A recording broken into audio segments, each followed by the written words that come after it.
Let me just check to make sure that it is going. Hey, we are live. Wunderbar. Alright, it has shown up in my subscriptions. There we go. Perfect. Excellent. Oh, and sweet, I can exit that and have my pop-out chat still here. Nice, nice, nice. Alright. Hello, everyone, and welcome to the second episode of the Oyu'baat Cast. I am Tad Lar'kin, YouTube's resident Mandalorian historian, and with me today I have... So, cool guy. This is Sombraptor, Mandalorian meme maker extraordinaire. Sukoigar Nevodeon. I'm Wildcat 144, Battletech and Campfire Stories creator, and other crazy madness. Nice. So, today, I was hoping we could discuss Star Wars Visions a little bit. I had previously just finished it yesterday while eating dinner, and my girlfriend was out, so I wasn't able to actually watch any of the shows we wanted to watch, so I finished Visions instead. And I've also been trying to train myself not to say Visionaries. I keep saying Visionaries, which is a comic series that came out. Reflex in reaction to, because that's a great compilation of comics. It is. It's good, but and the names are so similar. It just keeps messing me up. At least it's not Forces of Destiny versus Force and Destiny versus Destiny of the Force versus so on and so forth. Right. Hey, at least it's not. At least it's not visions of the Force. So excuse me if I accidentally say Visionaries. I've been really trying to not trip on my words, but we'll see how that goes. Because I don't remember every single name of every single episode in order, I'm going to bring it up on my phone, because I'm a scrub that doesn't have a second monitor. I know I've got it on Wikipedia right now. Oh, okay. Oh, look at you, Mr. Proactive. Alright, that's a lot better. Let's do that. While you all are doing that, I will be right back real quick. Okay. No worries. Wildcat 144 has not actually seen it yet, despite me giving y'all homework. That's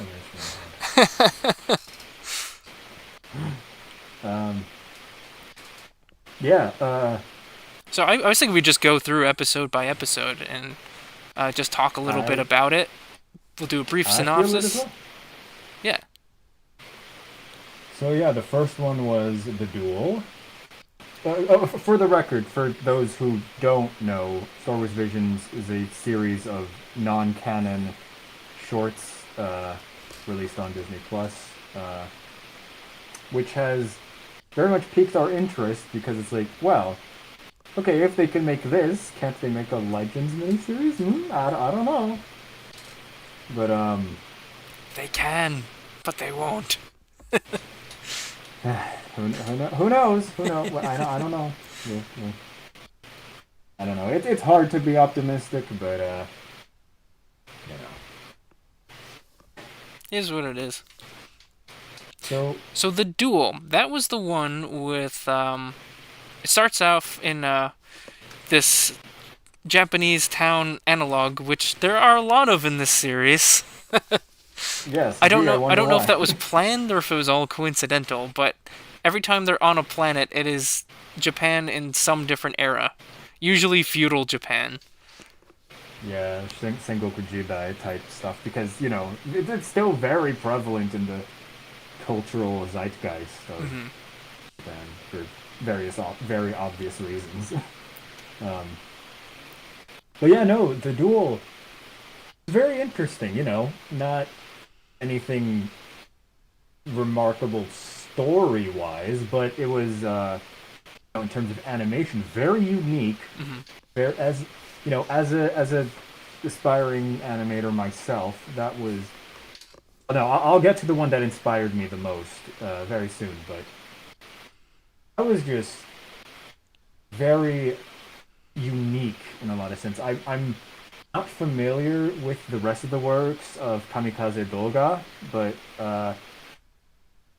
I really dug the art style and different take on the Star Wars universe because it's like okay, we've got all the same species, got all the same similar, not same tech because much more not steampunk, but like even the droid was more. It was a little steampunky though, wasn't it?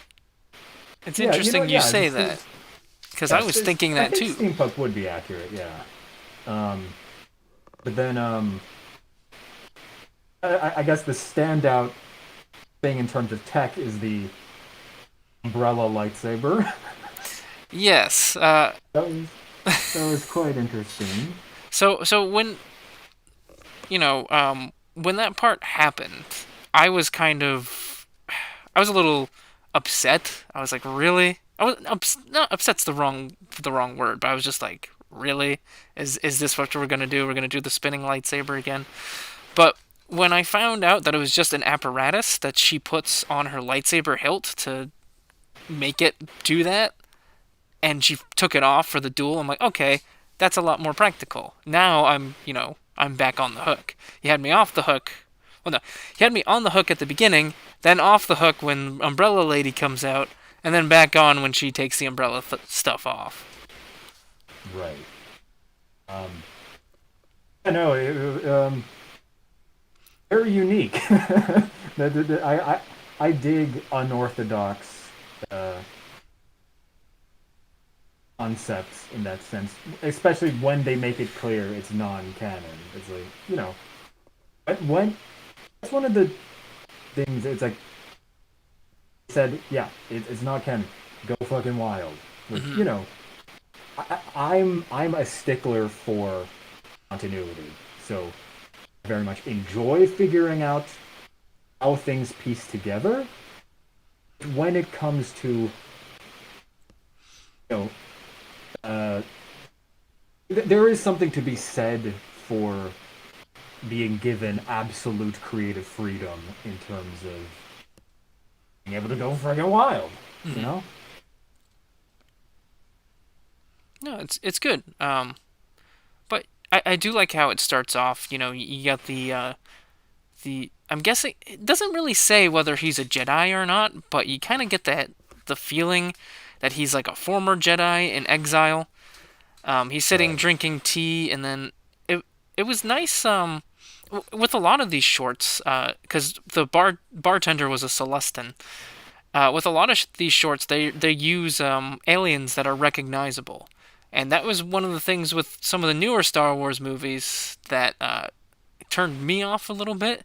Is that you could all the aliens were new, and I know they're showing off their special effects, their practical effects, um, but just that with those no recognizable alien species, it doesn't really give you a sense that this is the same universe as all those other films I was watching. Agreed 100%. That's yeah, that's a common criticism of the sequels. It's like, okay, where are all the old aliens and all 75% of the new ones are completely unmemorable brown or gray blobs. Right. In most Star Wars works, you usually expect to see Ithorians, Grands, Duros. Those are very common. Twi'lek, Rhodians. Oh yeah, Twi'leks are very common, as well as Rhodians, Devronians.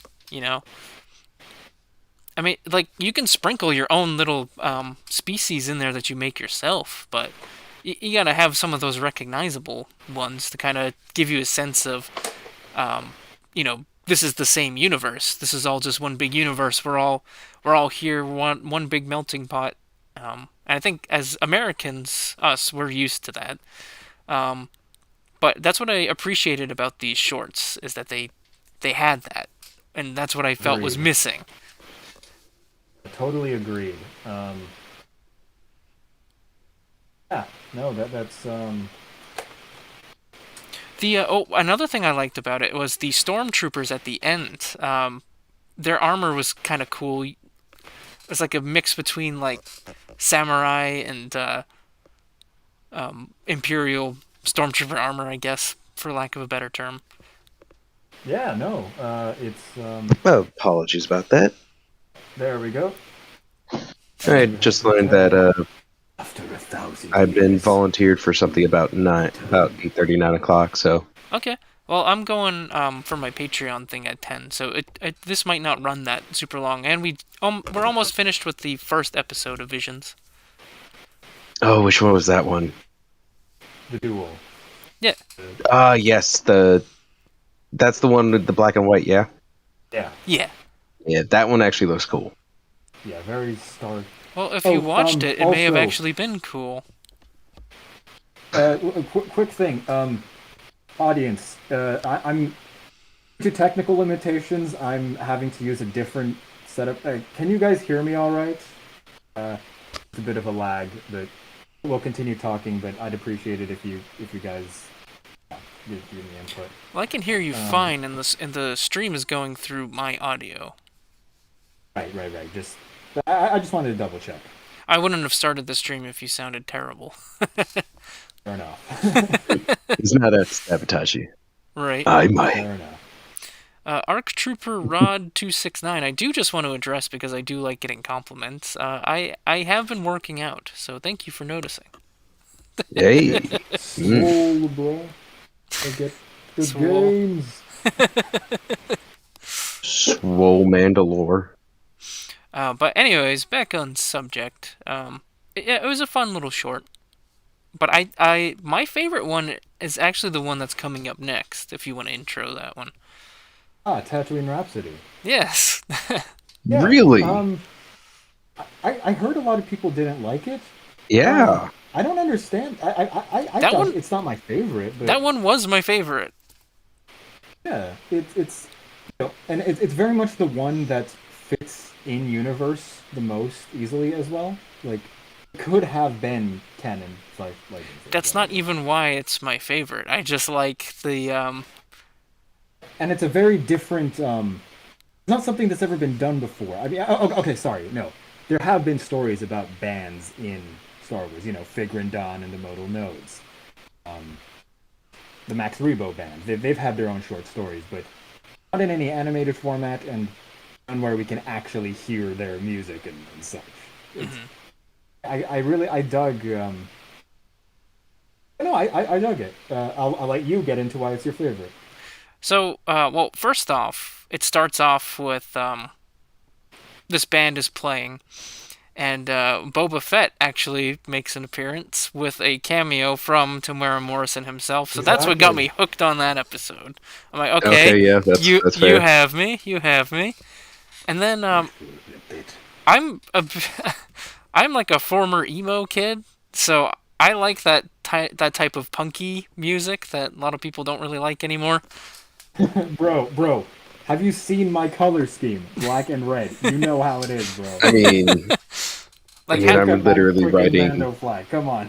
half my Come on. playlist is like old Fallout Boy and Panic at the Disco and Oh, is that the kind of music that they Man. had?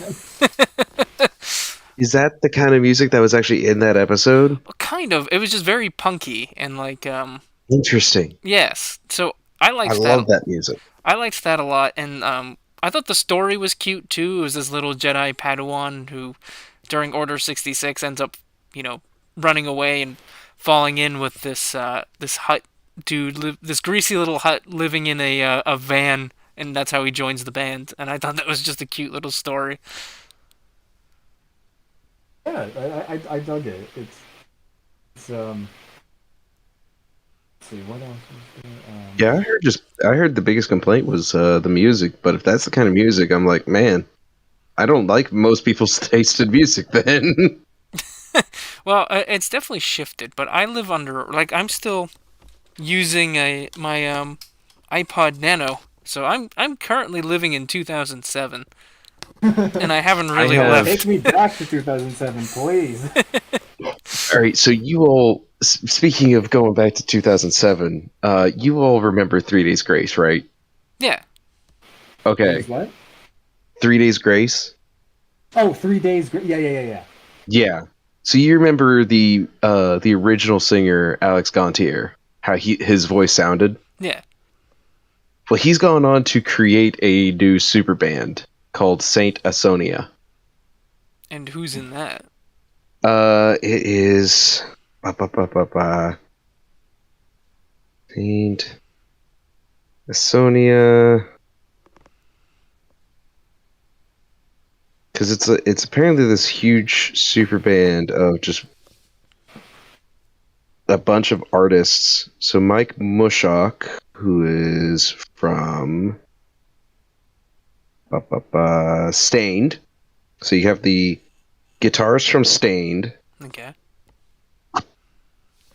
backing voice Corey Lowry from Seether, Oh, really? Huh. and a couple others that just kind of show up every so often in it. But Alex Gontier is the lead singer of it, and all the music just brings me back to 2005, 2006 So it's just an alternative early rock. 2000s alternative rock circle jerk. Yes, and it's great. I love it. And the last super band I followed was them Crooked Vultures. That's just because I've got a hard on for Dave Grohl. Oh, Dave Grohl. Oh, oh, literal music Jesus right there. But anyways, back on topic. Yes. Right. Throw us off with. Yeah. Besides that, art style itself, it's so weird. It managed to make Jabba the fucking Hutt look cute. It was That's impressive. okay. That's impressive. He can do that. Fair enough. I'm not a super big like. I've watched a couple animes. I've watched like the big ones. I've watched Death Note. I'm only on like midway through season 2 of Attack on Titan.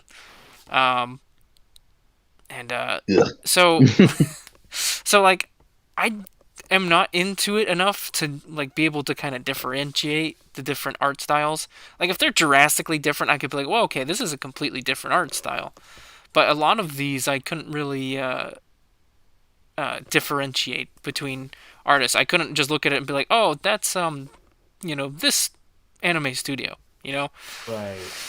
I recognized a handful of them because I wouldn't say I'm a god tier weeb, but I'm pretty weeby. You know, anyone born in Latin America in the last 3 generations is at least a little bit of a weeb. we're all, but um,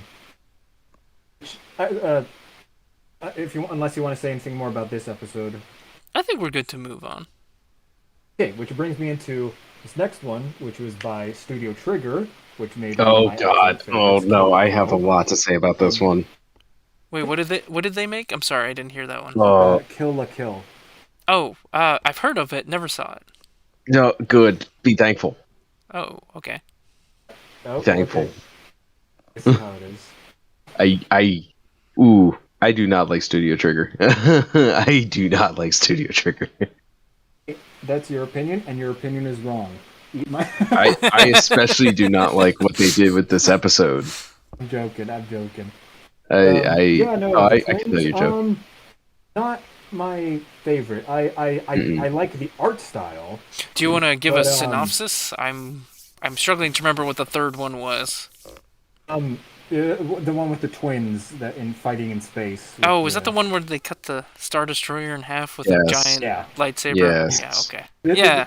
I have This is stuff to say probably, about that the after. least realistic of all of them. It's very like it's what you expect from Studio Trigger. Studio Trigger. It The makes most absurd. it makes um, Gendy Tartakovsky look tame. It was Okay. so over the top. Yeah. It's accurate. Yeah. Ugh.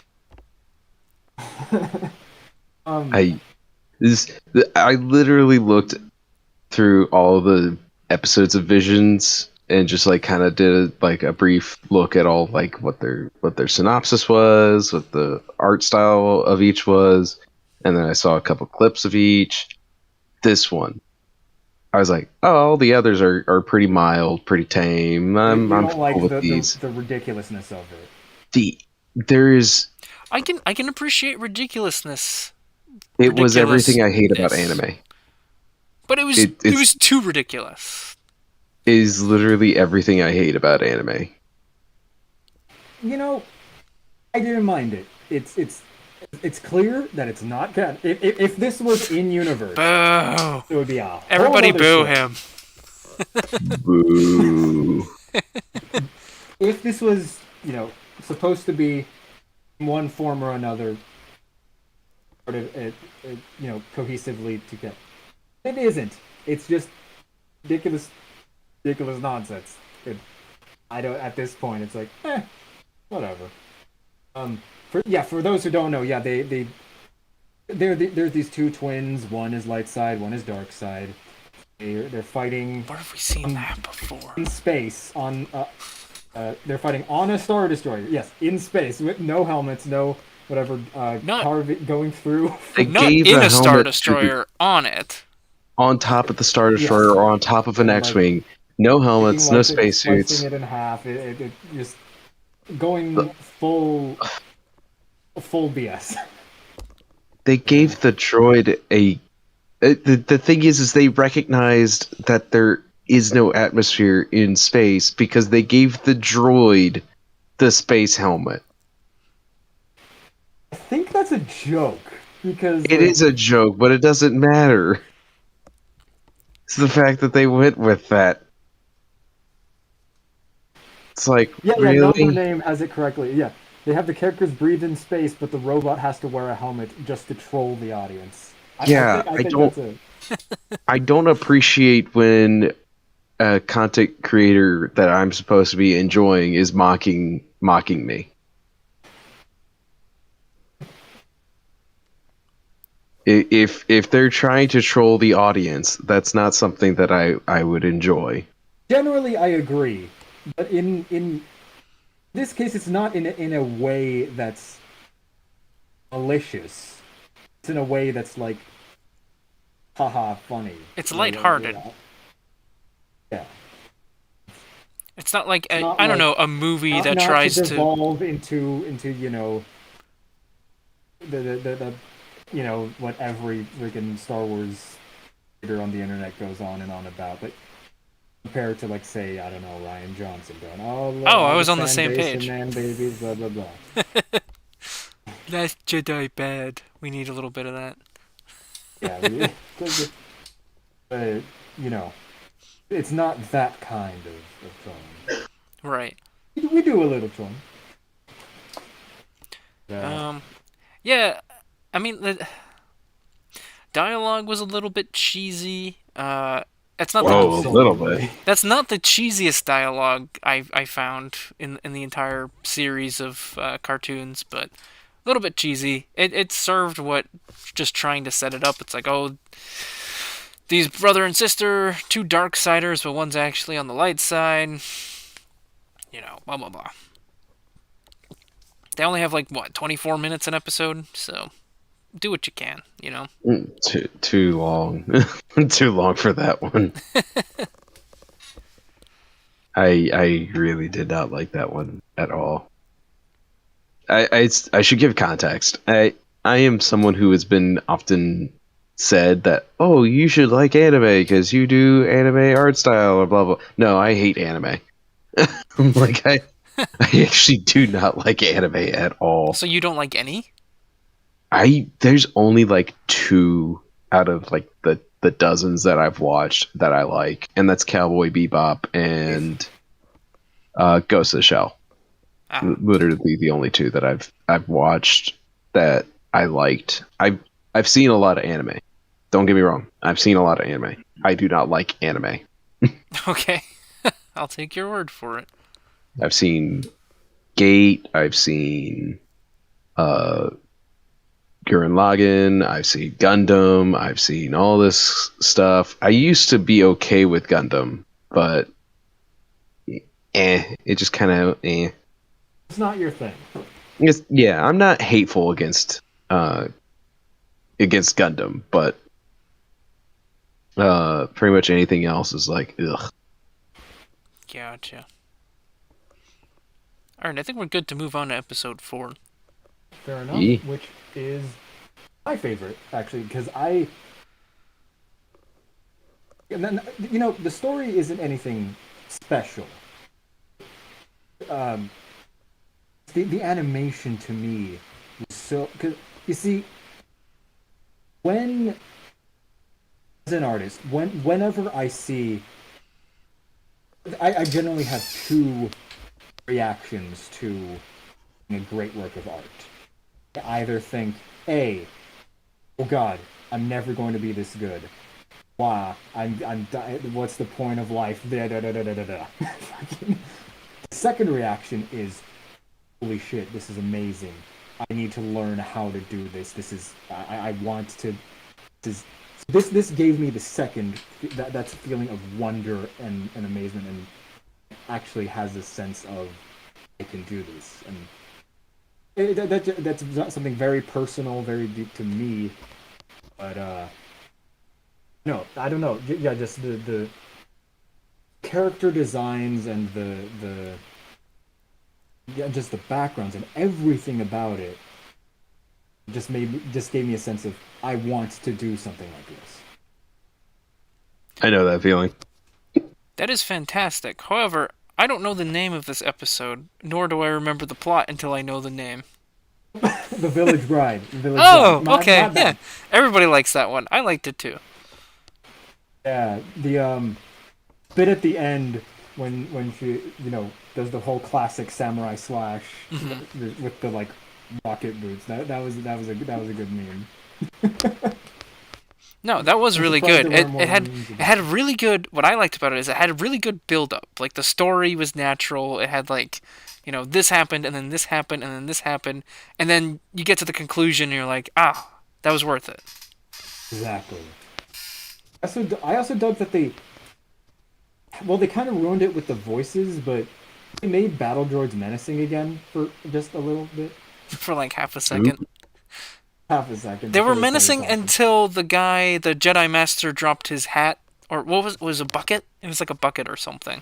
No, it was like one of those.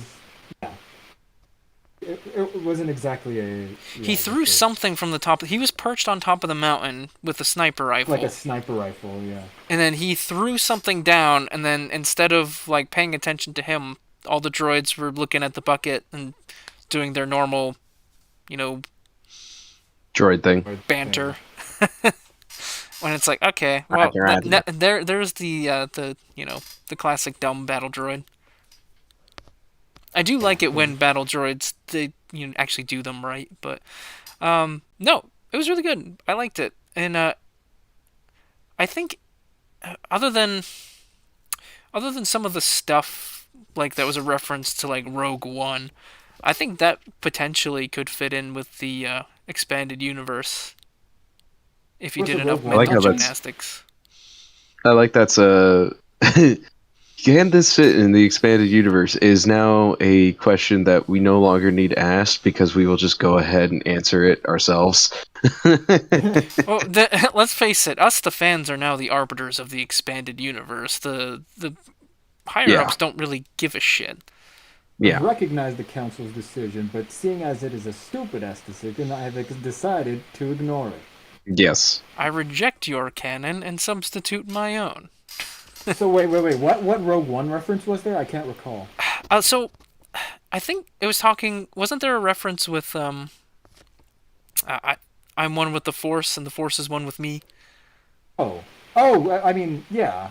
I mean, And- I wouldn't call that a crazy, Rogue man. One A lot of reference. them- I think that's. I don't good remember if this one specifically did because I watched this over a course of like 2 or 3 weeks, and it was in sporadic spits of when I had free time,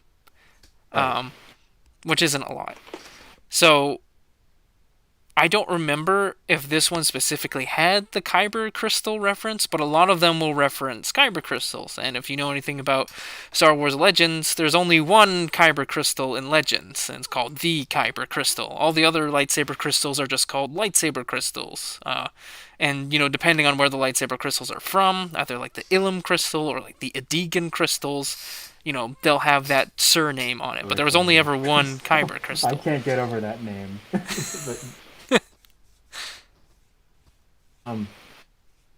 sorry, but yeah. No, I don't think in this one they had much talk. That's more in the upcoming episode.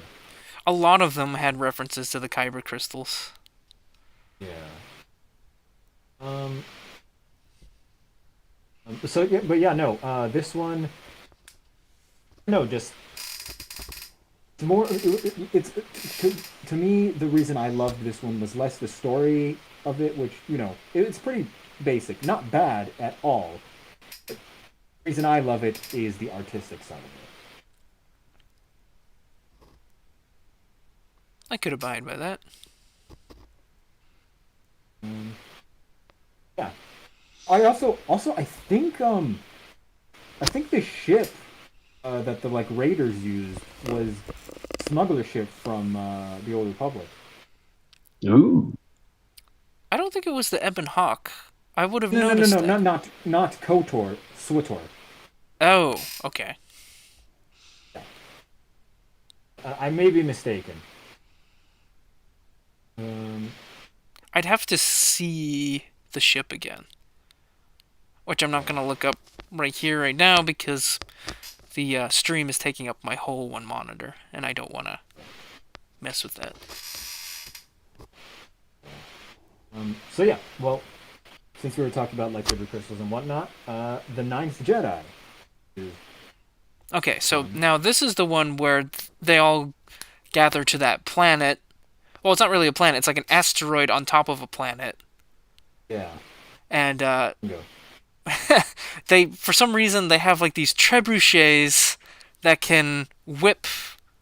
Yeah, like, to grab asteroids and bring them down. It's like, and okay then. I'm sorry, what? Mine them for Kyber crystals. What? Yeah, it was a little out there. What? Yeah.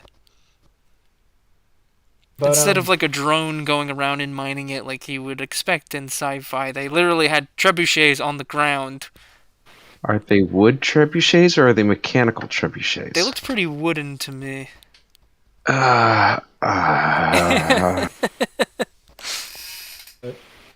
yeah, this was by Production IG, which did the fantastic Halo Legends episode of the Duel. I love Halo Legends. Which Halo Legends do they do? Towards Visions, the Duel. But though not in the same art style at all. Actually, funnily enough, the Duel and the Duel share a lot more in common in terms of art style, even though they're from different production companies. Which one did I do for Halo Legends? Elites? Yeah. Yeah, okay. Which one did IG do for Halo Legends? Was that they were the ones who did the Duel? Yeah. Halo Legends, the Duel, not Star Wars Visions, the Duel. Right. I also did Pokemon Origins, which I loved, but interesting. I'm a Poke weeb. I'm not sure anyone else here is. I mean, the last Pokemon movie I saw was the one with Entei, to kind of give you a... Okay, yeah, it's been a while. Wow, and it was on TV and Cartoon Network. I was like 10. Wow. Why do you have to bring me back to that age? That was a good movie. I liked it a lot. I feel like I just de-aged like 10 years. I told you I live in 2007. I'm perpetually underneath a rock. I wish I was there too. Ninth Jedi. As a different take on the universe. It's interesting. It has a much more literal idea of how lightsabers reflect the individual. Like it does it like if a person picks up a lightsaber, it doesn't. The single crystal inside doesn't have its own. instantly just reflects the person's soul. So a Darksiders will instantly turn red, which doesn't fit with established canon. But again, not meant to be. So Oh, in the comics, right? That the lightsaber crystals, the lightsaber color changes to whoever's holding the lightsaber. no.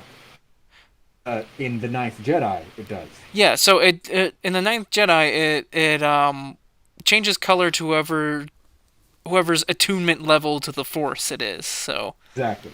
Yeah. But No. Sorry. No. In the canon comics, Darksiders have to go through a process of corrupting the actual crystal to turn it red. Whereas in Legends, they just they there's just make a synthetic crystal and they just all turn out red for some reason. Yeah. No, there are some natural red ones. Oh, I was also gonna say there are also Luke's green lightsaber is a synthetic crystal, and that didn't turn out red. Yeah, no. I believe Evan Nova 95 has a great video on this about like Sith who didn't use red lightsabers and Jedi who used red lightsabers. It's a very very it's fantastic. People in the audience, check it out. Leia had a red lightsaber briefly. And Luke's Shoto is red, isn't it? Yeah, in the Marvel comics, I don't know if they retconned it to be like blue or green, because in some of the later fan art or not fan art, official art for like the New Essential Reader's Companion, for like the duel with Lumaya on Galadar 8, I think Luke has a blue Shoto, if I remember correctly. Oh, interesting. But he could have made more than one. But definitely in the Marvel comics, which are also famous for kind of accidentally mix matching, Color swapping between color panels. swapping, yeah. But Fen she saw in one panel is green, turns white the next. yeah, right. That may have been light saturation though that they were trying to artistically show, but I don't know. Maybe, yeah. But anyway, sorry. Back on topic. Yeah, no, Ninth Jedi. Just don't know. It's the setting establishes that like the Jedi have been.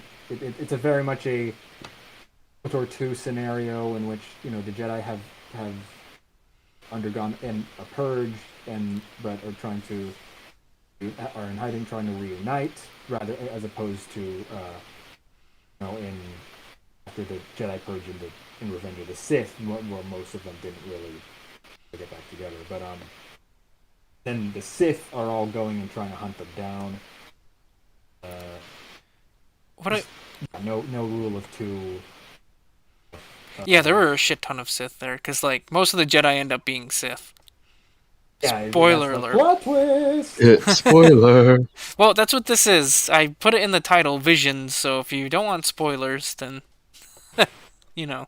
But like, You came to the wrong I place. loved the design of the droid that the Margrave was hiding inside of. oh yeah, I it was really kind of dug like a K2SO meets I don't know, something original, but what I liked about this, aside from the lightsaber bullshit that had me constantly rolling my eyes, I did like the choreography of the fights. I thought it was pretty cool. Absolutely. Also the speeder chase, that was really solid. Oh yeah, that was a good speeder chase as well. Yeah, no, I definitely liked it. Probably one. I'm not sure if I'll call it one of my favorites, but it's definitely an 8 out of 10. Mm-hmm. I'd give it like a 6 out. A lot of these I give like, for story and stuff, I'll usually give like a 6 out of 10. That's a fair assessment. I mean, that's to be expected of any anime-ish I'll give story. my overall assessment at the end, but fair enough. Would you like to move on then? yeah, let's go to episode 6. Are we on 6? The next one is TOB1. So, Refresh That was me. the one about the droid. yeah, it's very much Astro Boy inspired. Oh, like, this one. Okay. it's just a cutesy little thing. Not again. Don't take it seriously. if you do, not gonna like it. It was Don't. too cutesy for my taste, and some of the dialogue made me cringe harder Oh, than. dude, let me tell. I mean, you said you're not very familiar with anime. Let me tell you, anime is famous for cringe ass dialogue, especially in dubs. Now, It's I've criticized TCW before for cringe dialogue, but this was the a worst. whole other level. This was a whole other level, and Trust me, buddy. I struggled to get I struggled to get through it. The only thing that was motivating me to get through that is that we had this podcast set. That was the only thing motivating me to get through that episode. That's totally fair. It's not for everyone. It's probably on the lower end, the ones I like. It's I can appreciate it for what it is. It's very clearly Astro Boy analog in Star Wars setting. So yeah, for those who don't know, there's this little droid. Oh, he's force sensitive. Oh, is Skippy the Jedi droid? What? No. Apparently, he was a cyborg, according to the little description on Disney Plus. Oh. Okay, never mind. I guess he's a shard then, or a. Which were the other force sensitive droids? Or is it just the shards? Cyborgs. I don't follow. The shards were those they were force sensitive like mineral life forms, but they were sedentary, so they were placed inside droid bodies. Oh, wasn't that Infinities? No. I think it was Jin Altis who I know what you're talking about. Yeah. trained them. They're incredibly, like, This is something obscure. I'm not familiar with. They're stupidly obscure. Okay. Oh, yeah. That No, explains why I'm not familiar with it. I remember hearing about this only because I liked to go digging through, like, the weird part of Star Wars Legends. It wasn't Infinities. I had to go back and check. I was like, this is dumb. Shard is the species. The group is the Iron Knights. Yeah. Okay, I've heard of the Iron Knights. Yeah. It is incredibly niche. Yeah. They're touched on very briefly in the Essential Guide to the Force. Correct. Force sensitive shards that trained under Sunesi Jedi Master. Okay, sorry, not Jin Altis. Use Juggernaut War Droids, FLTH series battle droids, and Usos Justice droids as their host.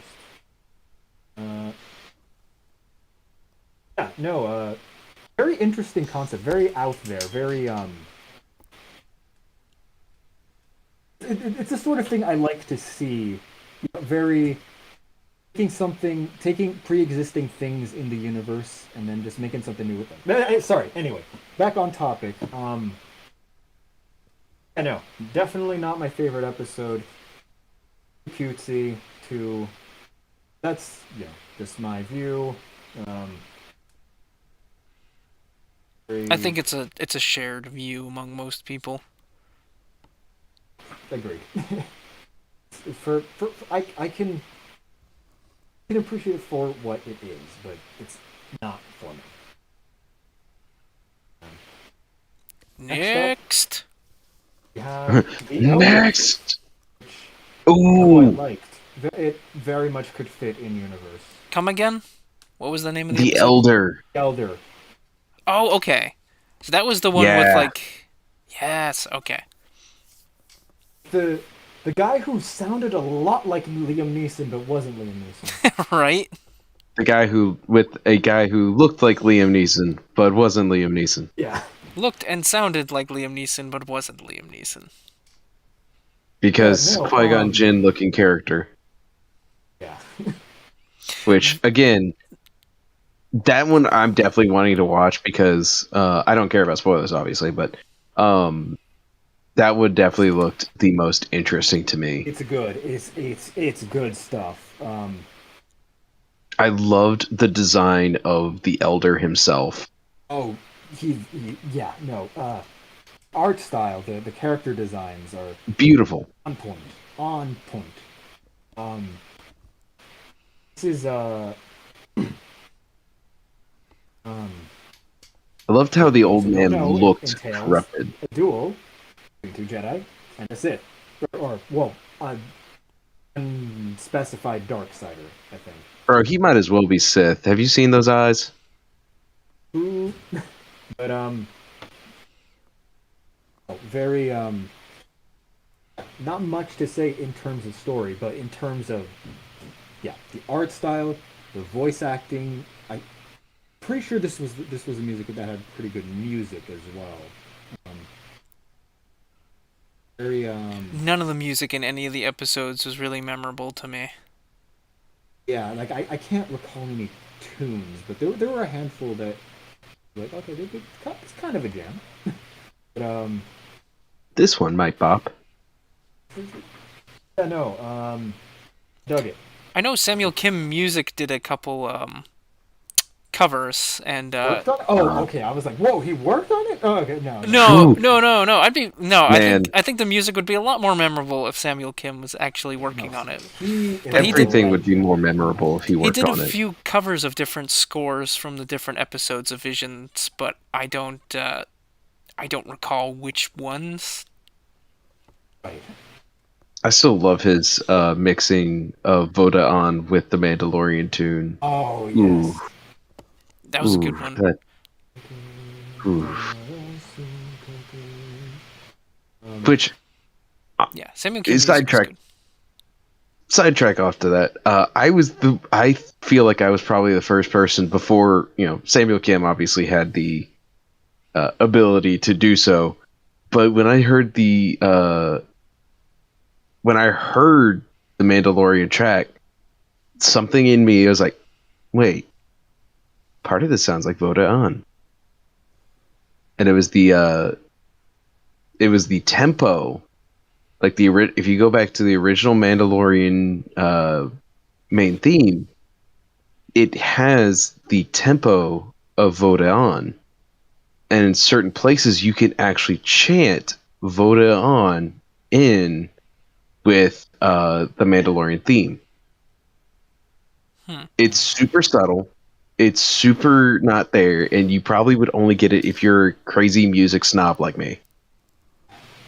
I'm not a music guy, but later on, please do. Yeah, let's play it and please show me which segment because I really do want to figure that out. I'd be interested in hearing that too. Oh, right. Yeah, that's the Elder.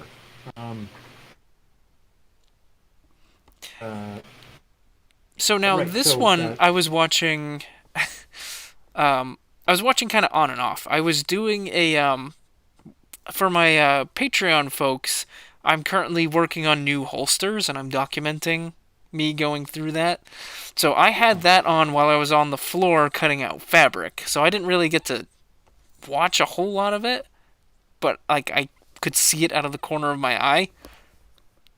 For the Elder or the upcoming one? The Elder. Oh, okay. So that's why I haven't. I don't have a lot to say about that one. The fight choreography was cool. I like it better than the Ninth Jedi. But yeah. No. Choreography wise, I think this is the best one. Yeah, I would agree.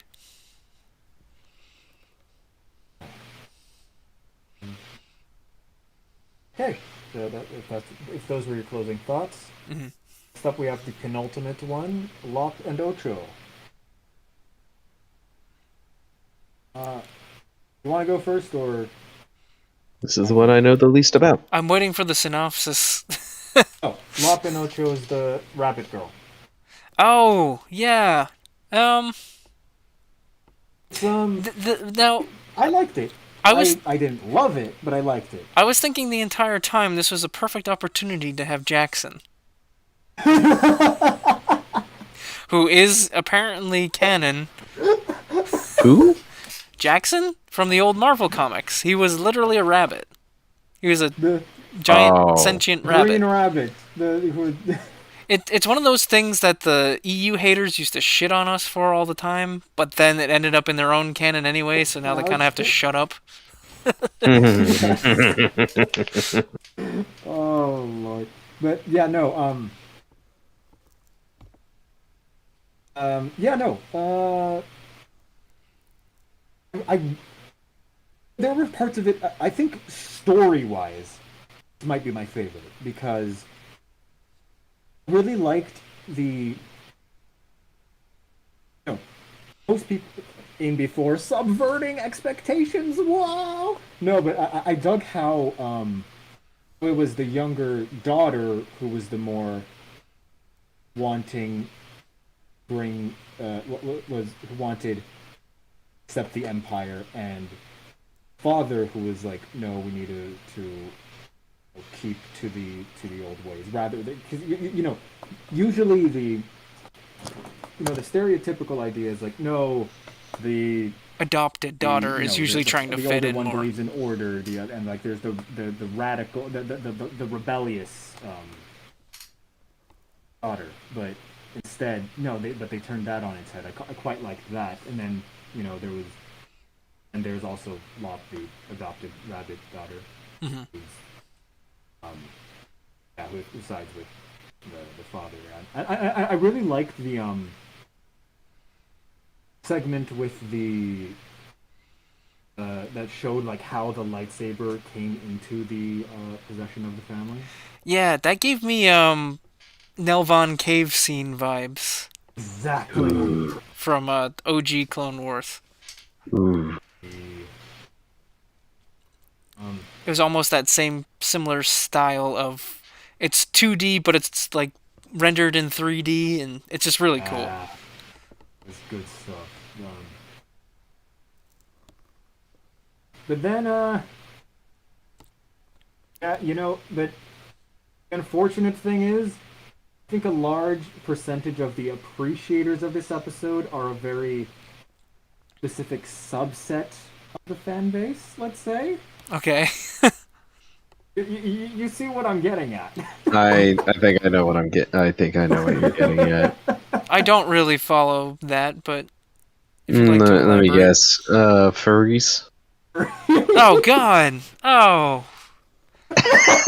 Why do we have to bring them into it? I just love the immediate reaction of pain and misery in his voice at that. You're paid. I bet John Jackson No. Miller's sitting there watching it. I'm like, yes. Yeah. Wait, what? Is he a furry? Well, he's criticized a lot because in a lot of his books, Bothans and humans hook up. Oh, that's right. Like, Wes Jansen ends up marrying a Bothan. I think there was a whole Right, that's right. there was a whole that's funny. thing in one of the X-Wing novels, where they're kind of fighting because like Jansen wants kids someday, but the obviously Bothans and humans aren't genetically compatible in that way. I don't even want to think about that. Ugh.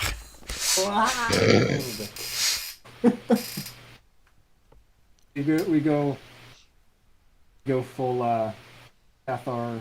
We go full Cassis Fett. Nukes are an alternative that is acceptable. Oh, that's cool. Sorry. I wish I had diodes on mine. So this is my Mark 1. This actually doesn't go down. I ended up having to super glue it because it just kept falling down. My Mark 2. Oh yeah, no, this is a modified Hasbro Protofect. Okay. Oh, that's super cool. That's cool. That's cool. Hey, thank you.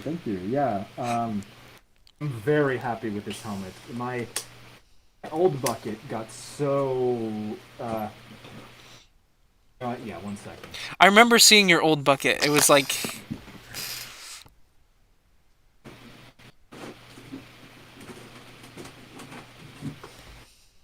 Got absolutely heat warped by it. How do you I later even found see out out? it How was do you made even by a see out of that? recaster who Holy made cow. money off of somebody else's work, so that's kind of messed up. Do not buy from X-Wing Prop Shop / Zero Cool Prop Shop, because uncredited stuff plus any exposure to heat this will happen. So, Shit.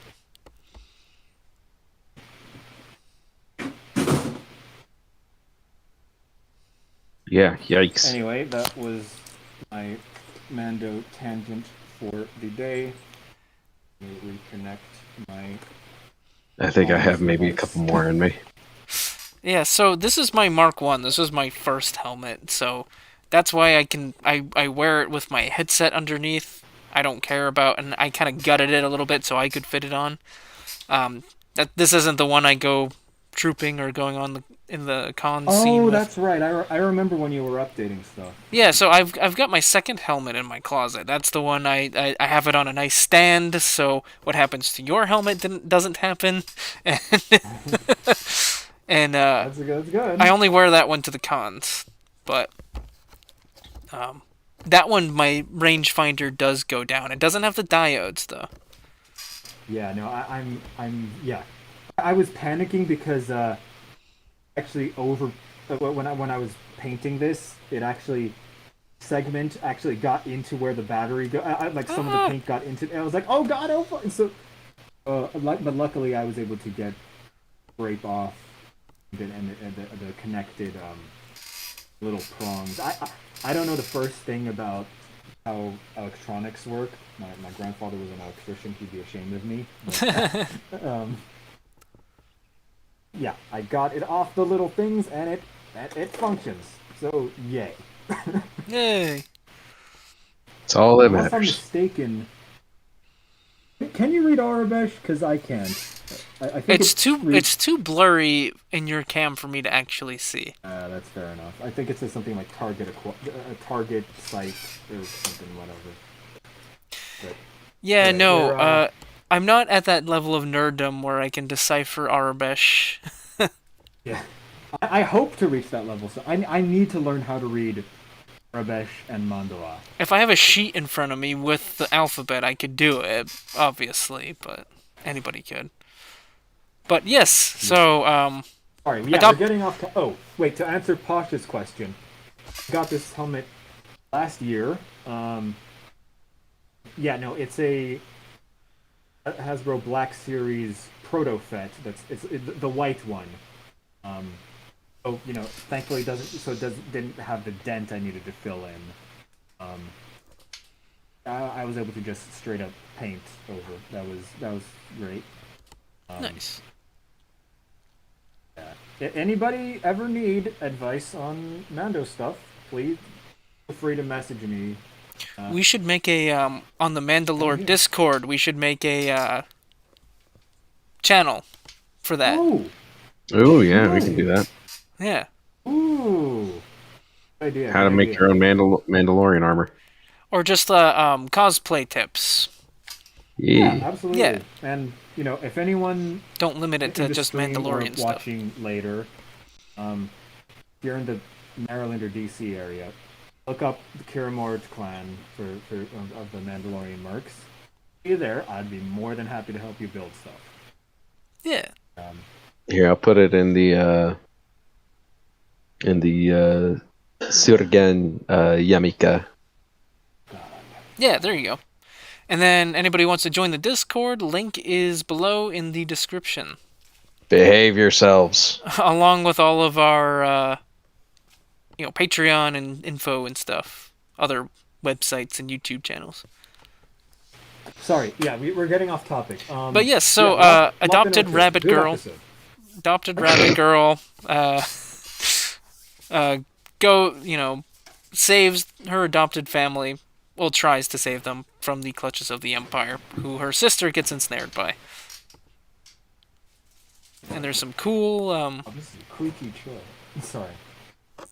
cool story about Jedi visiting the planet and them passing down this lightsaber, which I enjoyed that. Hello, Kitty. But yes, Kit. it was a good episode.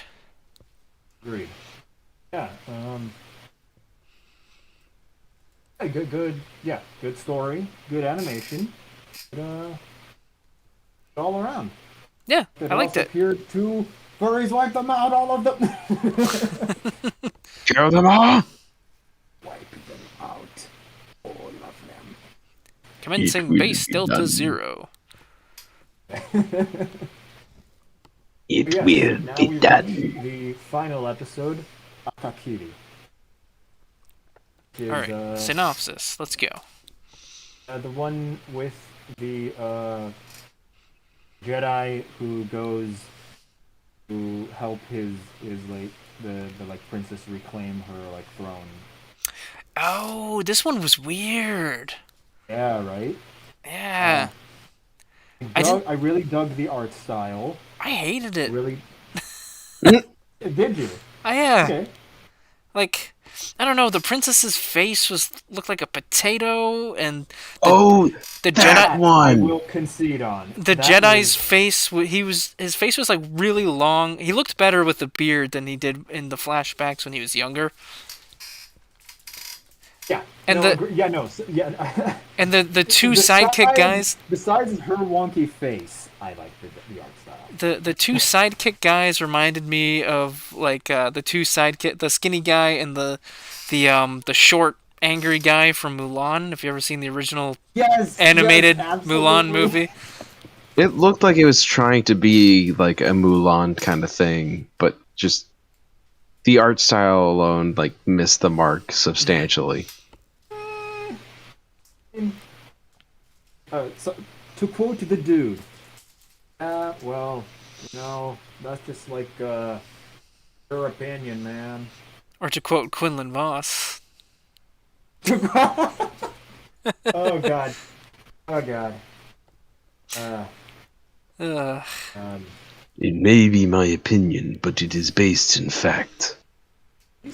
Based on what? Based. um, Like owning the libs. Cruel libs destroyed. Shapiro achieves How? apotheosis and wipes out all. Now we're getting into that Gen Z Compilation number humor that I 39. don't understand. You can't say that it's the Gen Z humor when we're too close in age. Hey, I just turned 24, so Oh, baby! I am the barrier of I am the very beginning of Gen Z. I'm gonna be 30 in And- 2 years. God damn. I feel old. You guys are old. Ugh. Yeah. I just see it. I'm no, I'm I- closer to the sweet release of death, so that's good. Okay, now I'm envious of you. No, There it is. I just had my birthday. I have less time to live in a world where the expanded universe isn't canon than you. Oh, Food, sweet food, my bliss. friend. Actually, for my birthday, I ordered something quite interesting. Oh. You will very much appreciate this, I think. Okay. 1-to-1 scale C15A. Ah! Did you get it from Woodchuck? No, from Silver Dynamics props. Oh, nice. Yeah. You guys can't really see, but back on my wall up there, I got my DC-17 blaster pistols all painted. Yeah, boy. Yeah, and those. So I had DC-17s before, but these ones are more movie accurate. Well, movie accurate. It's the kind of the combo Fordo Rex version, which I like a lot. Yeah, no, those are sick, man. Yeah, from April Storm Props. Really? Oh, she's really- fantastic. Yes, she is. She's where I got my Van braces from. Oh yes, I got mine from her as well too. So, There. Yeah. oh, my new ones, my old ones, I don't even remember where I got those. But yes, weird last episode. Right. So, to answer, uh, sorry, I don't read Arabic, so I don't know your name. DC-15A is the big clone trooper blaster. The big one, not Yes, the Gen little Z one. is from 1997 to 2010ish. I'm from 97. Oh, so you are Gen Z, and I'm just barely a millennial. Go. Me and Ted here are the old. We're not I mean, because the yeah, in terms elderly. of No, we years are and stuff the like that. But old. one good marker, I see cutoff point. I've heard is basically if you can remember 9/11, you are a millennial. Yeah, I can Yeah. remember 9/11. Yep. I still remember where I was. But yeah, that's like a common It marker. it was the But day anyway. before my 7th birthday, so that was fun. Oh, Oh really? Yes. oh. I have a Oh, that's buddy right. Yeah, who. yeah. No, you share a birth. Yeah, two of my closest friends have shared birthdays then. Yeah, I'm I, September 12th, so. It's funny because oh, when I was we used to sometimes we had to sell this is a childhood friend we would have because when you're a kid you have to celebrate on the weekend or whatever, but we would end up doing so on 9/11, so it's like are Eesh. we celebrating? look, you gotta find something to celebrate about, or else there's nothing happy in the world. It's over 20 years, so that's makes it jokeable now. So It's true. these are the laws.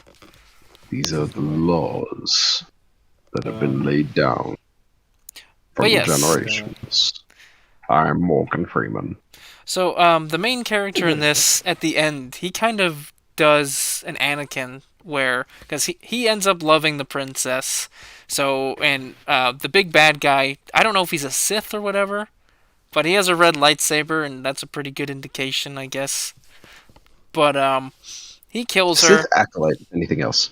Yeah, so he kills her, and then to be able to save her and bring her back, he ends up becoming his apprentice. Right. Which I was just like, okay. I mean, Is this person new? Is this what canon Darth Plagueis looks like? Bringing back the dead? can you like I don't know. I felt like they could have ended the series on a happier note. Eh. Yeah. I mean, But yeah. the story was meh. I didn't like the animation, and there wasn't really enough good action to keep me engaged. Right. Yeah. That's fair. Yeah, we differ on our opinions on the art style, but that's how opinions work. So, what do you overall rate Star Wars Visions? Overall, Shit out of shit. I give it a six. It's most of them. You know, there was something to be enjoyed in all of them, Hmm. but was few of them were great. That's what I give it. Yeah, for a series that I'll probably never watch again. Um, and that's one of the factors that I go into my rating is rewatchability, and I have no desire to go sit down and watch all of these again. But since I liked 3 out of 9, I'll give it like a I'll A give it 3 out of 9. no, I'll give it like yeah, we'll do that. We'll give it a 3 out of 9.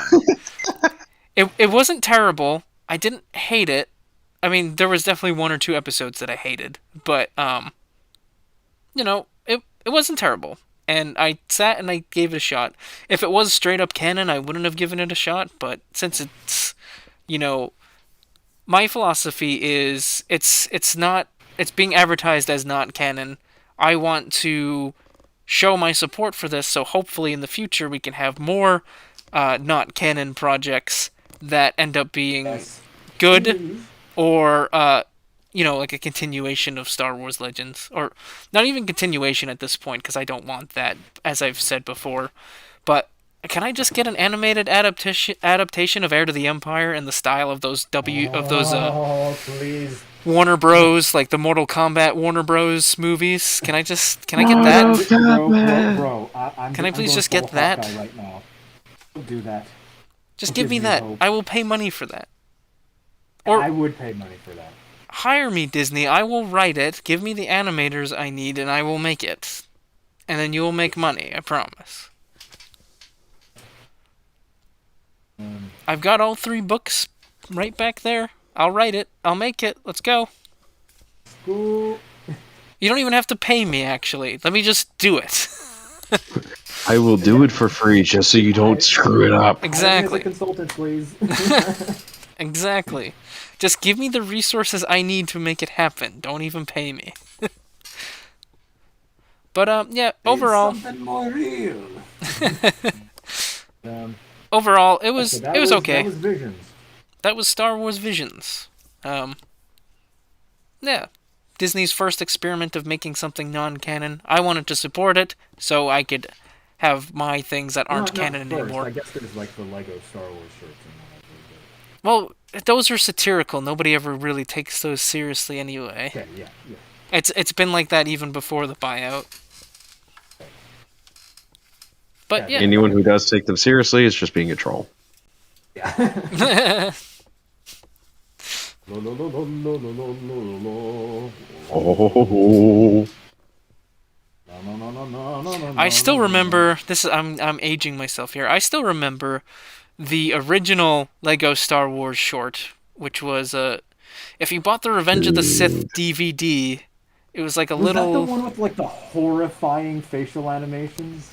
precisely. Yes. And there was like a stormtrooper orchestra playing the Imperial March.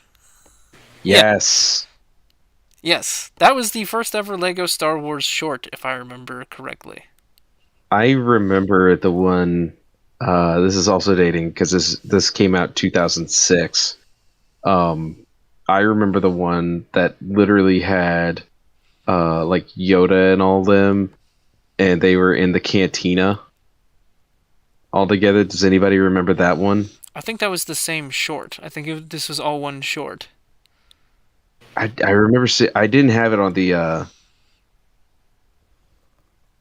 didn't have it from the what you call it, the damn DVD.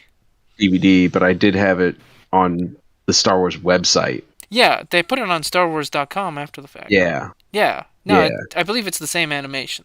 Is that the same one? Yes. We'll have to find it and share it just to be sure. I don't know if it's still on there. They got rid of a lot of stuff. I'm still pretty pissed that they got rid of the soundboard, because that's where I got a lot of the sound effects for Manda-LORE. But and my Empire at Warmon, but I digress. Yeah. But that kind of went away with Flash anyways, but they could have... I mean, now I'm freaking sad. Newgrounds figured out a way to keep Flash going. I wish Wayback Machine could keep it going, so I can go get the stuff I need off the soundboard on Wayback Machine. That would have been nice. Yep.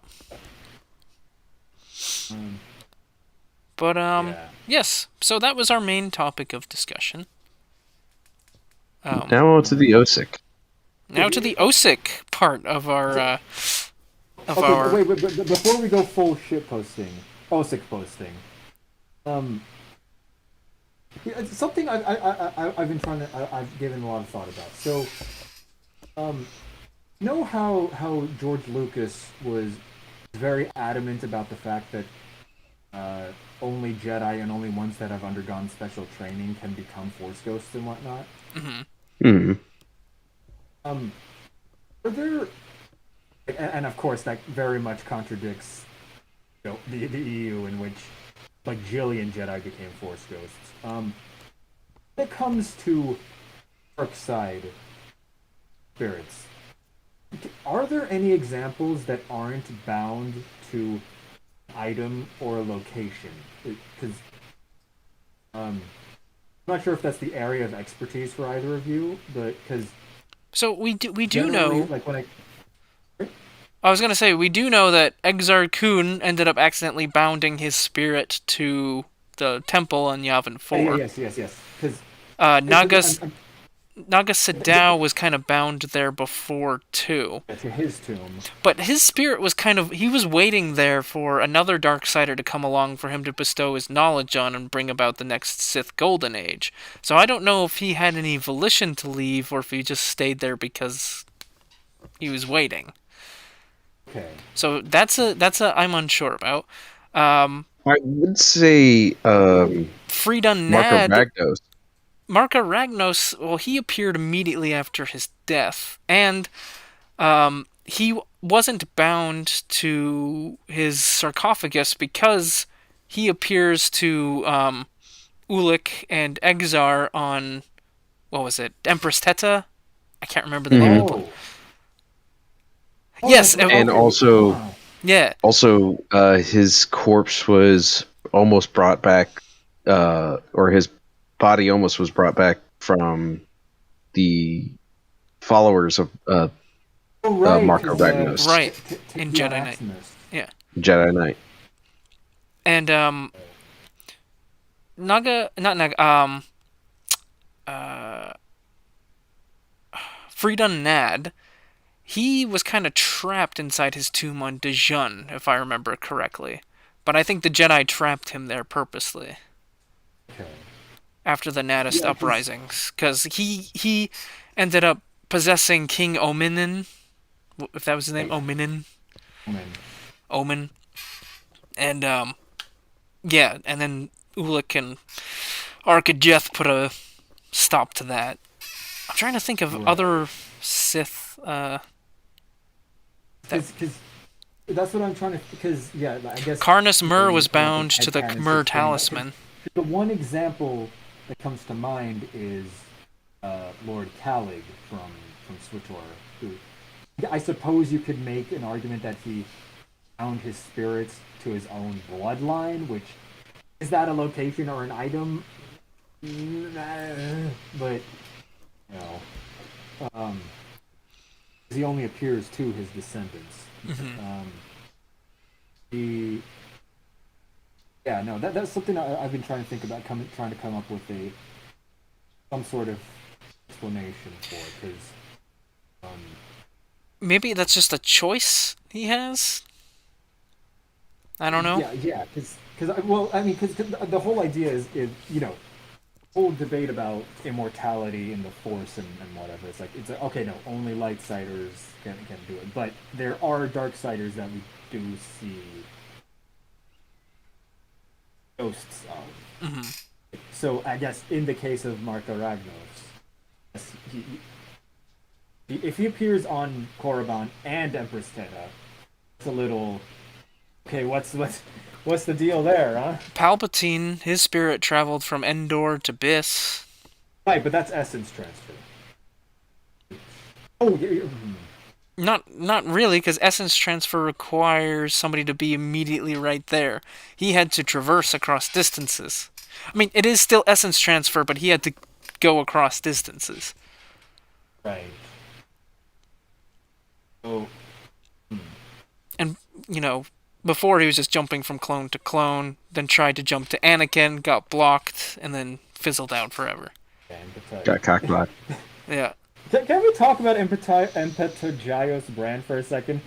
What were the artists smoking? No, let's make this spherical dude who's a cyborg.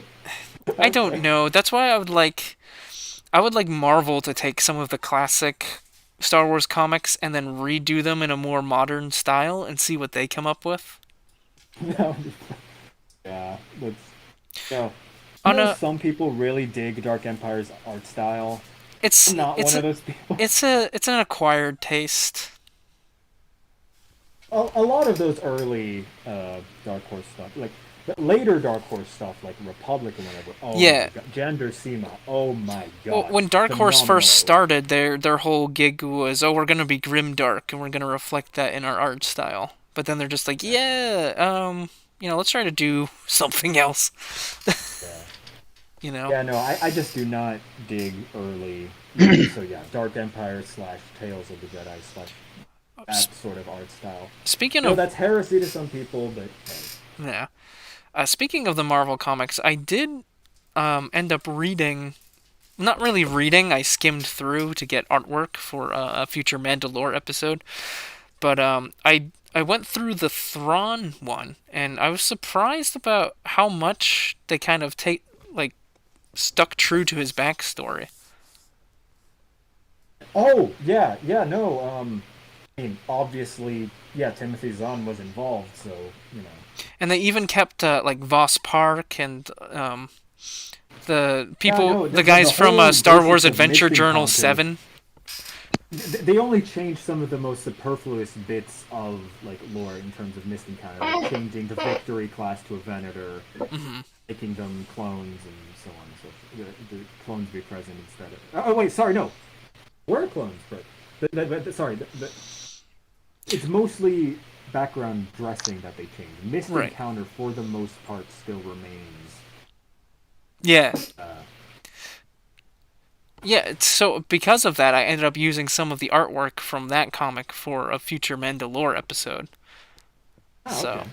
yeah. But I was just surprised how much they kept. I'm like, oh, okay, well, they just kind of. It was nice to have imagery for this story that the imagery is published in black and white, being an old Wizards of the Coast thing from the 90s. Right.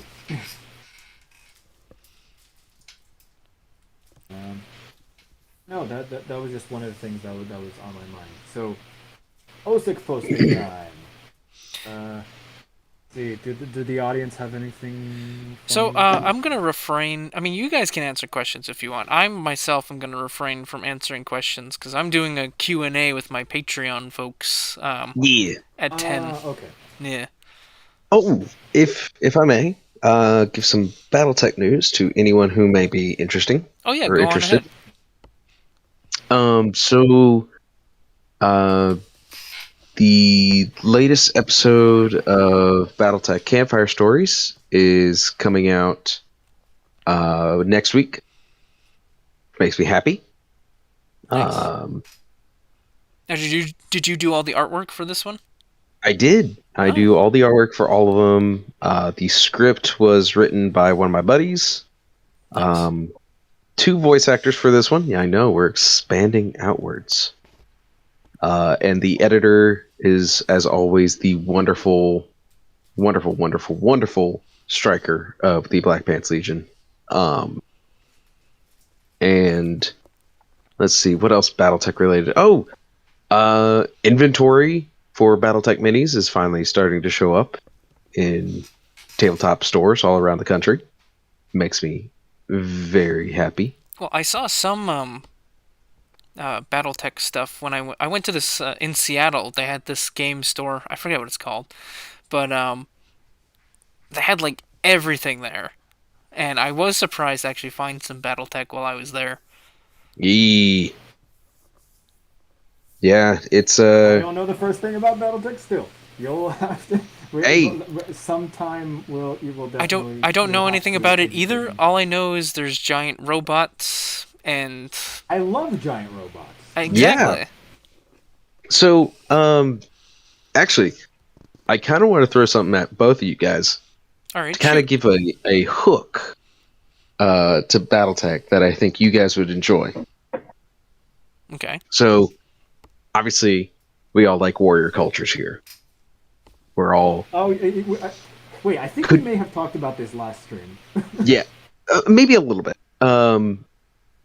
But we all like Mandalorian cultures. We like the idea of a honor-bound warrior society. Well, in BattleTech, you have not one, not two, but like 40 different cultures that you could choose from. Okay. Aren't they all there's a lot of warriors? variety. Because I don't know. No. I don't know anything about BattleTech. So I BattleTech almost said is- because there's only war, but I remember that's Warhammer. Well, not too far off. Hey, a friend of mine hopped on the stream. Hello, Lily. Sukui God, never. Sukoi got her. But yeah, so to give kind of the basis of this all, there's the Inner Sphere, which is not galaxy spanning. It's not as big as Star Wars or 40K. It's actually a little portion of the Milky Way galaxy that it actually takes place in. You got 5 major factions, these great houses that are vaguely representative of real world nation states and all that kind of stuff. House Davian, it's kind of like America with NATO and all that kind of stuff. House Atreides. Kurita. Yeah. Kurita, you have like Space Japan, Space Weebs, Space Samurai. I was making a joke. House Atreides is from Dune. You're not wrong, though. Oh, I didn't know if You're I not was or wrong. not. You're not wrong. You have House Steiner, which is basically modern day Germany. Think just industrial powerhouse. Okay, so not scary Germany. Not scary Germany. They're actually kind of people mock them because they're known for having what are called social generals. And that basically means, oh, your general has about as much combat experience as the marching band. Huh. Yeah. But they're just so stinking rich, they can afford to lose these stupid expensive Dosh, rain the Dosh. Yeah. So then you have House Merrick, which is just collapsing in on itself eternally. Because just backstab. So there's a lot of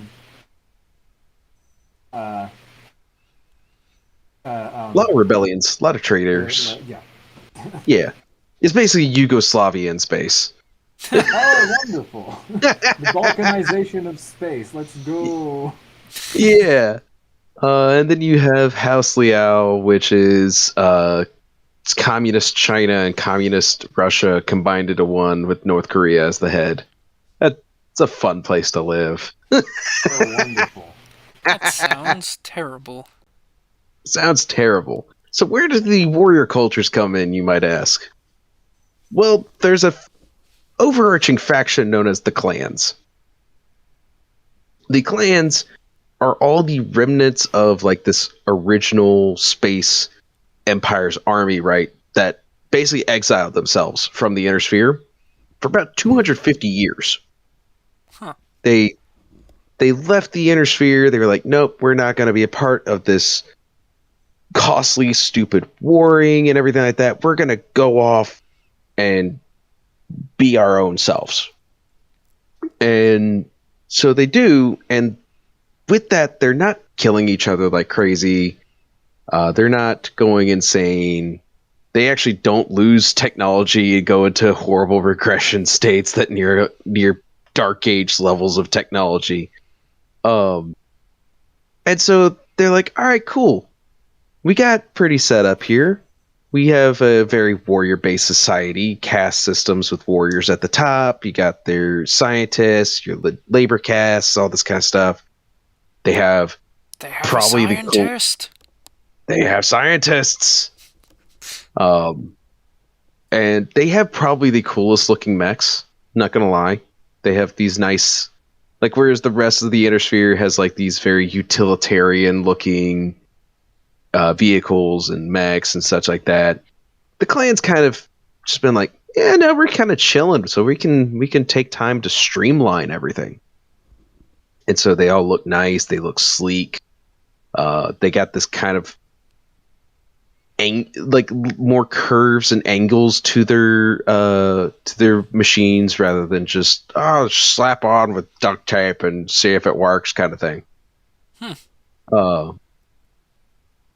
And so the clans are like, all right, yeah, so we've been kind of chilling.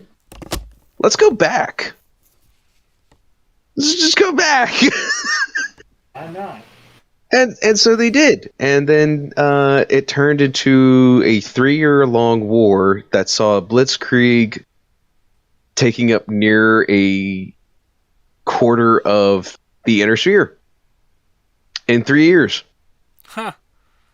Because when you have a warrior society that is actually led by semi-effective leadership with insanely skilled pilots and warriors, Almost sounds like the Crusades of the Mandalorians. Huh. Let's go.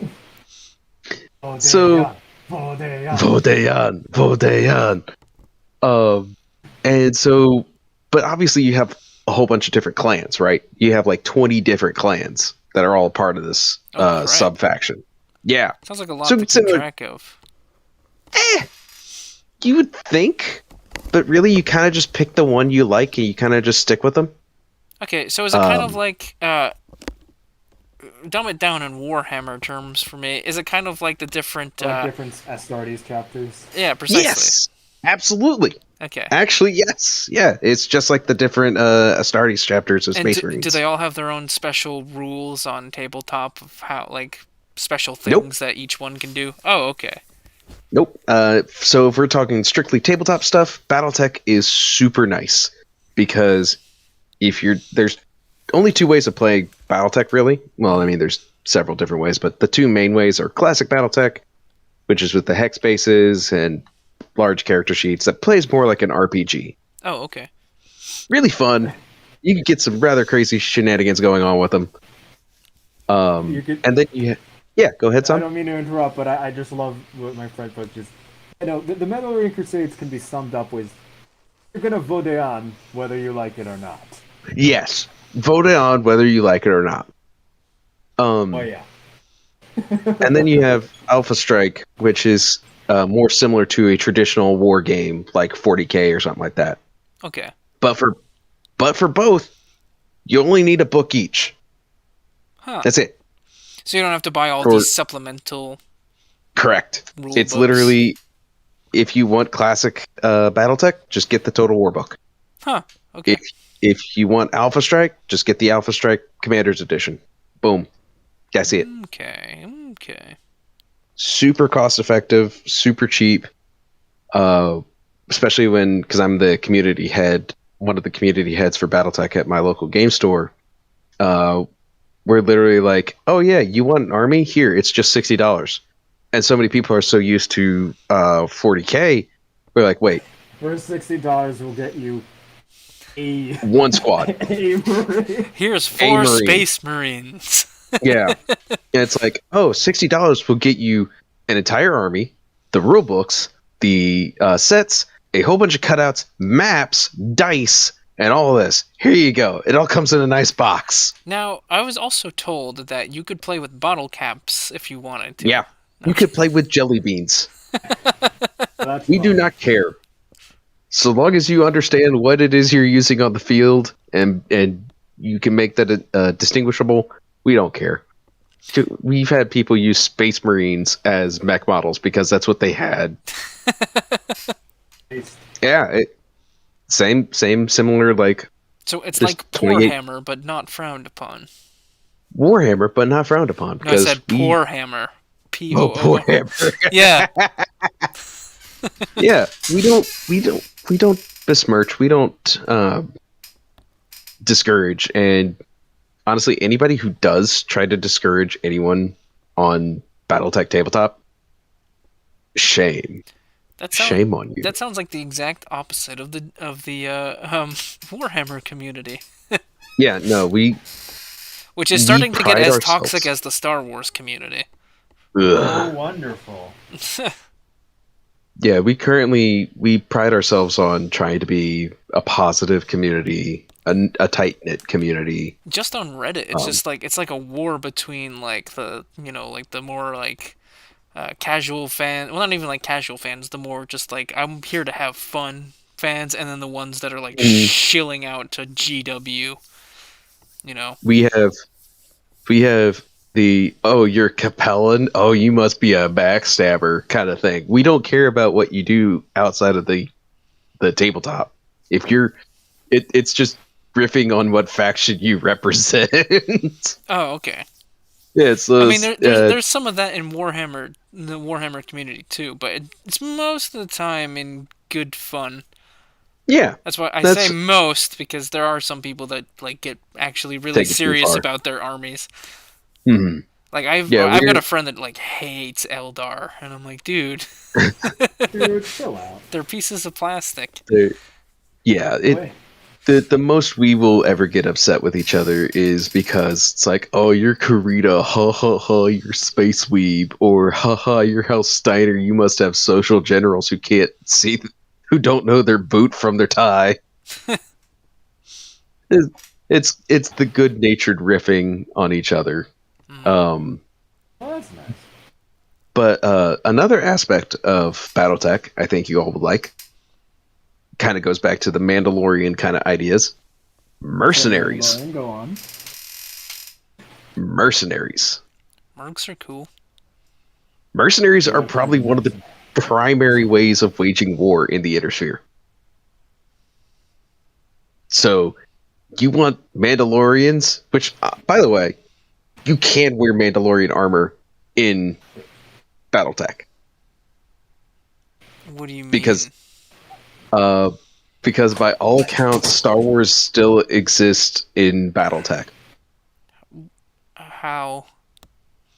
Like actual movies, like the movies of Star Wars are canon to BattleTech because it takes place in our timeline. Well, then I guess so is Warhammer too. So is Because Warhammer. that takes place in in our timeline too, apparently. Yes, I believe they have it written down. They had it named something funny. It was like Hammer Wars 90K, and that was the in-universe tabletop of it. They had an in-universe tabletop of BattleTech, and they called it Tech Battle. Huh. It was just tiny little riffs that they had, even at themselves. But yeah, so it's like there was one dude who, I'll have to go back and try and find the artwork for it, but they actually used Mandalorian armor for their mech pilot. So how did they get that? Did they just use Star Wars Legion pieces or something? No. We're talking like artwork that they had made for their in-universe like character. Oh, okay. Yeah, so like the character was wearing Mandalorian armor while being inside of his battle mech because he had fashioned his neuro helmet into looking like a Mandalorian helmet. He had fashioned his cooling vest and everything like that to just look like Mandalorian armor. And there's nothing telling you no. Turn your mech into a basilisk war droid. Turn your mech. There are quad mechs. There are quad mechs that do have a lot of guns on the front of them. Well, basilisks only have 2 legs, if I recall. Well, it depends, because basilisks are supposedly all custom. All the ones I've seen have like the 2 legs at the front, and then they've got the tails. The one from Force Unleashed, the Lop and Ocho, I think. Wait, hold on. So you're talking about the Wii version of Force Unleashed. I never got to play that because I had PSP and I have the PC version, which I believe the PC version is a port of the Xbox version. Correct. Yeah. No, because for those who don't know, Force Unleashed technically had 2 different. Because main version was the PS3/Xbox/PC version. Then there was the Wii/PS2 version, which was basically the same game, but with a lot more content as well. Obviously, just not as graphically advanced. And then there was the DS version, which is the PSP version. The PSP version was different too because that had a battle royale mode. Oh yeah. Where it would just send waves of enemies at you. And I remember having a lot of fun with that because the only games I had for my PSP were Force Unleashed, Elite Squadron, and Renegade Squadron. I didn't have anything else for my PSP. Since I can actually move like that, yeah, that's the. This doesn't work. I would do a screen share, but I am having many technical difficulties. This is my laptop, by the way. My screen stopped working, so I had to hook up to a TV and then put it on top of boxes in order to even get this to work. Working has been a nightmare. Boxes on boxes. Not been my week. I mean, well, no. No, I've had a nice week. My birthday was nice. But, I've had a number of Here you interesting go. weeks. I found a couple good pictures of some various helmets and such like that are already like seen in BattleTech. I have the chat hidden, so Nay, show the chat. I don't really know really how. slick. There's a pop-out option. I don't want to fuck That is anything up. That's the problem. that is entirely fair. Because it took me forever to figure out how to get this tiled view. That's why I started so late. Because in the community post, I said we were going to start at 7, but I got And then on we like... started late. Well, yeah, but that's because I was messing with settings. Yeah. But yeah. Really, I am glad to have been of help and it having been worth it. But yeah, that's interesting. Mando Yeah. So yeah, there's I a am totally down for helping you build your Mando armor, man. building that Mando armor. It's Actually, you'll never speaking stop. of, You'll never stop upgrading. It'll just be a constant thing that just consumes your life forever. Oh, Oh, did we lose him? I think we lost Sam. We may. No, Sam's dead. Yeah, he's frozen. But oh, there he is. He's gray. Signs of life. Signs of potential life. I'm only seeing gray. On I hear him. My though. tablet crashed, so I was going to show my my freaking the stuff I was working on for my armor, but yeah. Nice. all the stuff I'm working on for my And armor. I can't hear from this. Oh, he Great, can't hear us. wonderful. Just He must have ripped out his aux cord when he moved. let me. Sorry, give me. Listen video. Nice. I'm just gonna message him and let him know that we can't see him either. Oh, there he goes. Oh. Does he live and breathe? Hello. Hello. We hear. Do you hear Thank us? God. Okay, there we go. Yeah, no. I'm not sure if you guys caught any of that. No, the tablet I was Crashed. Yeah. I Yeah, we heard that. You just couldn't hear us. Yeah. Okay. Yeah, no. Today this is on Technical the difficulties. technical side, this has not been my week. Every time I try to stream, there's usually some sort of technical difficulty. Whether I'm streaming KOTOR or this, usually something goes wrong. Typically. But what I was saying is, be prepared to have it consume your life. Like, I'm still making my own modifications to this, and I started this back in, I want to say 2015. Oh, Is he we gone? lost him again. He's gone forever. Yep.